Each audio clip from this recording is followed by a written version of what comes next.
These are the times when the roadways are very wide, but our viewpoints are very narrow. All these very pointers, they speak, they reflect, they represent something. That we being the so-called Ashraful Makhluqat, how much we have degraded, how much we have detracted from our path. The verse which I have quoted before you, it is actually from Surah Nisa. Perhaps it is 58, ayat number 58. Allah commands us that those who are having the power, those who are having the responsibilities, they have to render them to whom they are due, or they are particularly for that very service. We being the so-called the masters or builders of the nation, we can ourselves understand that even the hadith which I have quoted before you, kullukum ra'in wa kullukum mas'ulun an ra'iyatihi. Everyone among us is the shepherd of a school, and we have to look after, we have to look over not only the students but over the teachers, over the overall atmosphere of the school, over the ecosystem of the school. Just like the shepherd overviews or looks over the sheep. So in this very behalf, we must think that what is the present scenario of human beings. Just now we were quoting that it is actually a challenge. Every step in life is a challenge. And in our belief we know that challenges are there just for shaping you.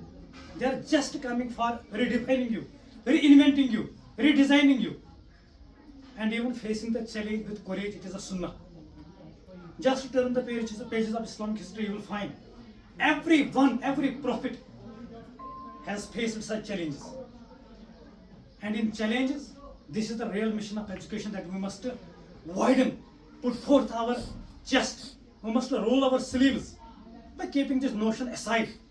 That actually challenges are only for human. We are the human beings. Why we are called Ashraful Makhluqat? Because we have the power to think. We have the power to overcome challenges. But actually, one of the philosophers, best-known philosopher, has quoted that how much society has degraded, how much human beings have degraded. Even in Quran, it is when human beings degrade, they get worse than the wild animals. Even one of the philosophers quoted, it is a human metaphor, and even the philosophical dictum. It is a humor on this humanity. And one philosopher quoted, there were 3 monkeys. They were sitting on a coconut tree. Just listen this very carefully. 3 monkeys sitting on a coconut tree. One of the monkey jumped and told other 2 monkeys, "Oh guys, have you heard? I just heard a rumor that human beings have decided from our noble race." The second monkey jumped, "Where from you got this very message?" Actually, I was sitting on the parapet of a science building, where science teacher was teaching to science students that human beings have evolved from our noble race. Monkeys. The third monkey jumped and told them how disgusting the idea is, how it is possible. Have you ever heard that the one monkey has taken the pistol and taken the life of another monkey? Have you heard that the monkey mom debunked, left his children aside and debunked with some other monkey? Have you heard the scenario which is prevailing in our society? Have you heard all these very things in the society of monkeys? Definitely. The human beings might have come some other ordinary caste, but not from our noble. This is the height. Actually, we are being called human beings because of having high thinking. But where is our thinking? In certain circumstances, the life puts some circumstances, some observations, some problems before us.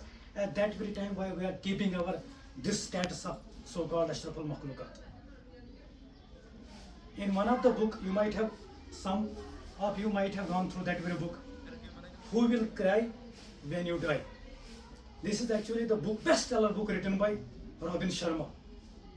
He is mentioning just at the first page of that very book that my father told me some statement which I will never forget in my life. What was the statement? Oh son, when you were born, you cried. Oh son, when you were born, you cried. But live your life in such a way that when you will die, the whole world will cry and you rejoice. Because life is actually, if you do not, general principle, golden principle. Farooq Sahib, by being elevated as headmaster, he is having the opportunity to credit himself on the right side of his shoulder. It depends upon his potential. He is having the opportunity at this very moment. After 2 or 3 years, he didn't have that very opportunity. So every movement in life, take it as a blessing of Almighty Allah. If we take it as a burden, then definitely it is just one of the senior colleagues mentioned that Almighty puts a weight upon a person as per his potential. Almighty Allah has chosen Farooq Sahib by being the head of this very institute, headless institute. For what purpose? To serve, to flourish, to redirect, to shape the minds of young brains and these blossoms. So this is the opportunity. But we are being called the teachers. So keep this very thing. This is the opportunity, because there is a golden principle. If you do not act on life, life has a habit of acting on you. Just time carter. Actually, that is the wrong notion in our mind. Somebody has built a wrong notion. If you do not act on life, then life has a habit of acting on you. There should be some time cotton क्या बल्कि time आपको काट रहा है. Days, these will slip into weeks. Weeks will slip into months. Months will slip into years. And Allah Ta'ala bachin, God forbid, that we should not remain with a regret in our heart at the end of this very period that I have done nothing. God has given you this very opportunity. You must take this opportunity. This is not a challenge. If I will talk about the